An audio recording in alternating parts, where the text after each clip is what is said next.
Việc không có gì, nhưng bà luôn dùng cách tệ nhất để nói, còn nói rất to, như nhà cãi nhau dù mới mùng 1 mùng 2 Tết. Tôi lấy chồng 8 năm, 4 thế hệ sống chung, gia đình 11 nhân khẩu. Khi tôi cưới được 3 năm thì em chồng lấy vợ. Tôi và em dâu sống cùng 5 năm. Hai chị em và hai gia đình nhỏ không có gì xích mích. Vì kinh tế chúng tôi độc lập và cả hai đều biết điều lựa nhau sống. Gia đình em đang xây nhà và sẽ ra ở riêng sau khoảng nửa năm nữa. Điều làm tôi buồn nhất là mẹ chồng.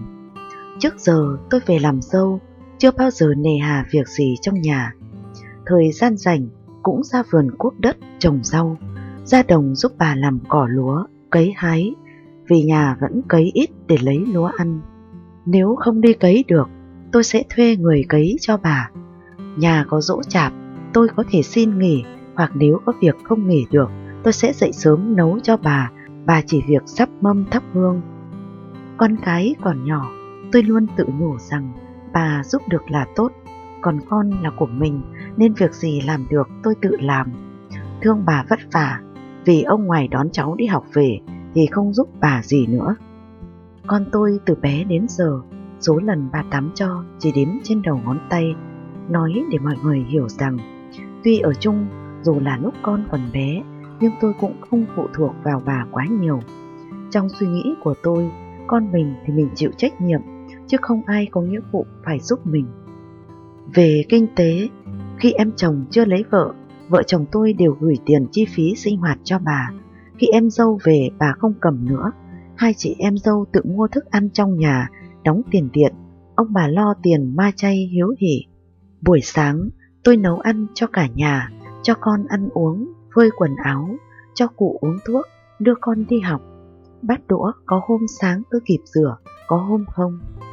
Sáng đó tôi phơi quần áo xuống, thấy chồng đã đi làm, con đã ăn xong, nhưng chắc do vội nên chồng quên không dọn bát vào bồn rửa.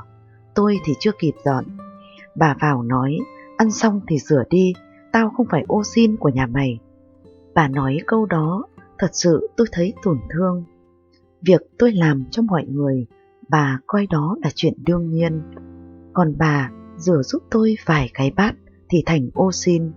Sau đó tôi nói chuyện với chồng, nhưng anh luôn bảo, tính bà vậy rồi, không khéo ăn nói, em biết rồi còn gì. Thật sự, chính chồng tôi cũng thấy bất tiện khi sống cùng ông bà, bảo ra riêng cũng khó, vì nhà đang ở, ông bà tuyên bố cho chồng tôi. Hơn nữa nhà chồng tôi cũng rộng, chú em sắp ra riêng.